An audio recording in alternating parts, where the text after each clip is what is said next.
One other thing I was meant to update you on is the custom foam cases I had made by Clark Rubber.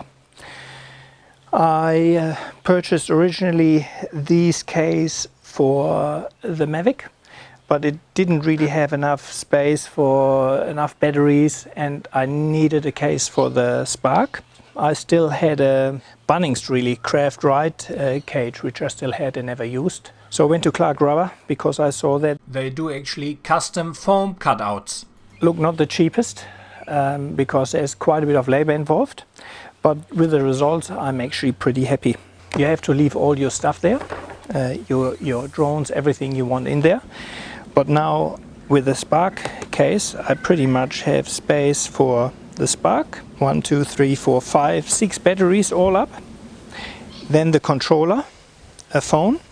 I did the same for the Mavic, which you can see here. I probably could have crammed a bit more in, but yeah, I have space for 4 batteries.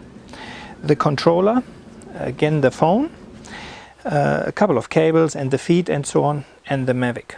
The quality, yeah, I mean that is foam, especially for that pretty high density. It's certainly not going to fluff around there and will protect it very well.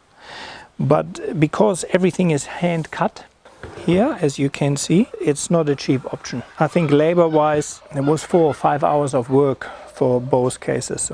So all up with the foam, I think it was around $400 for the 2 cases.